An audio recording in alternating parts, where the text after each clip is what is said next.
Hi, my name is Jim, and I used to be in the fire department. And when I seen these fires in Paradise, California, Hawaii, and LA, I've been watching on how the fires would take a house and totally destroy it and end up with white ash.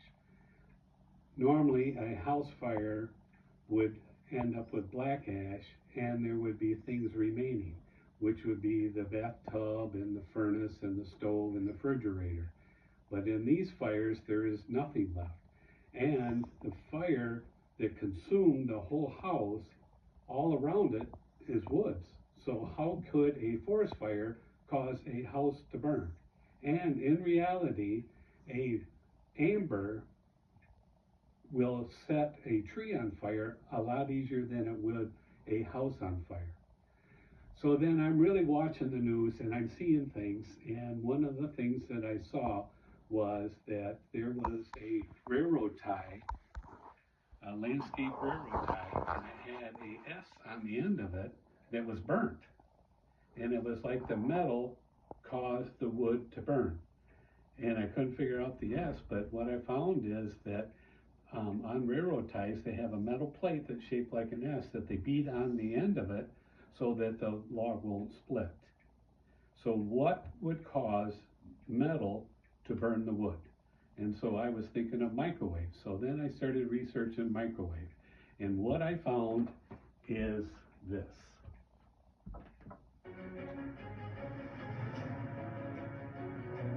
The Navy and Air Force are testing a new weapon designed to target a critical vulnerability in today's military forces, modern electronic devices.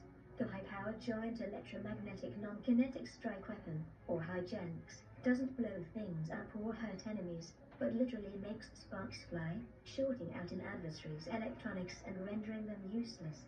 HyGENX, currently undergoing final testing in the California desert, would give the Pentagon a non-lethal option that could cripple an enemy's war machine without directly endangering anyone.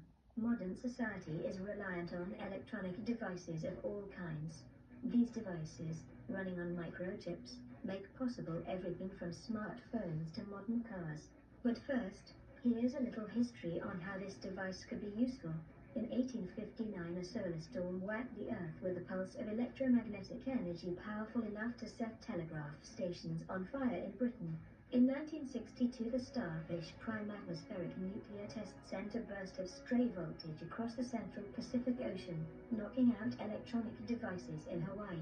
A major part of nuclear attack plans by the avowed nuclear powers is the detonation of large thermonuclear bombs high above an adversary's territory, in the hopes that the resulting burst of energy will cripple electronic devices below. In the 1990s, the US military began to branch out from largely lethal weapons to non-lethal weapons. This evolved into the world of soft-kill weapons, weapons that achieve military mission without explosive or kinetic effects, versus the traditional hard-kill weapons. One research effort looked into harnessing the power of the Carrington and Starfish Prime events, bursts of electromagnetic energy, and using them against an adversary. The result was the Counter-Electronics High-Power Microwave Advanced Missile Project, CHAMP.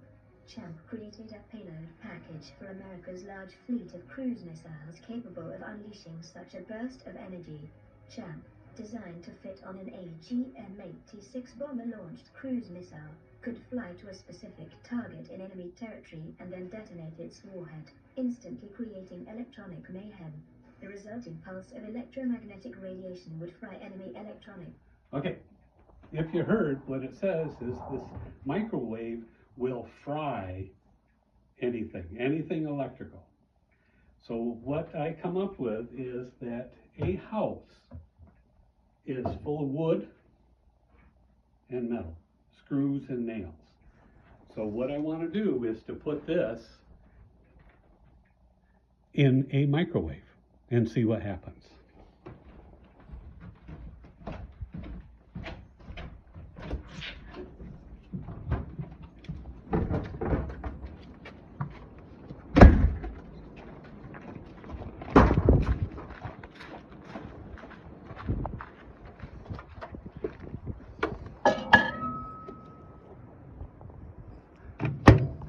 I'm going to put it on 6 minutes. Oh, I I think it did.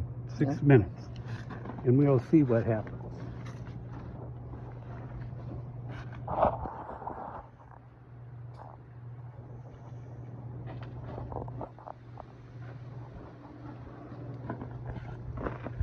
Can't see anything. There's no light inside there.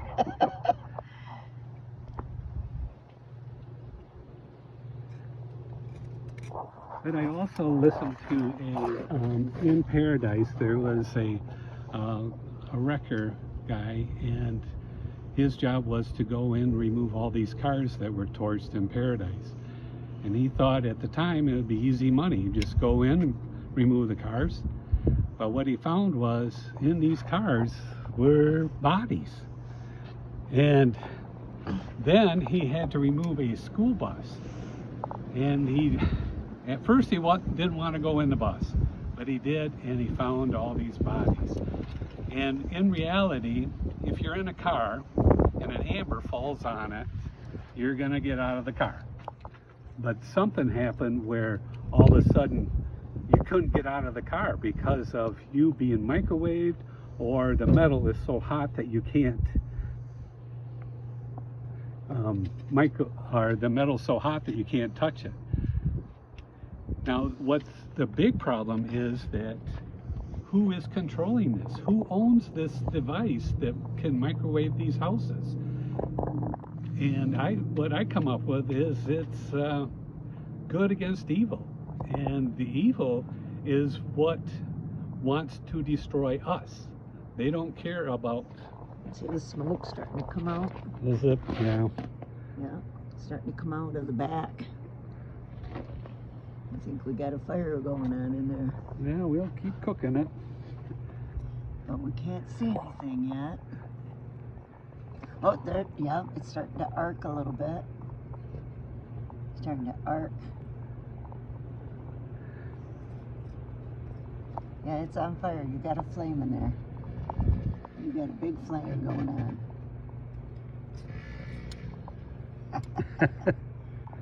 Wow, you're on fire. Oh yeah, it's burning now. Okay, I'm going to open this up. Okay, see, around the metal. So then houses... Oh, wait. If you look at it, you see around the metal, that's from all the nails. So when you figure a house full of nails and wood, the whole house, all the way around, the whole house is going to start burning at the same time. There's no escape. So I hope this video would open eyes to some people to do more research and go after the people that are causing this. It's supposed to be that we have a law that if you kill somebody, you're going to have to be punished. You're going to have to go to prison or be killed yourself. So what about all these people that are killing all these people in the houses and in the cars? So that's my report. Thank you very much.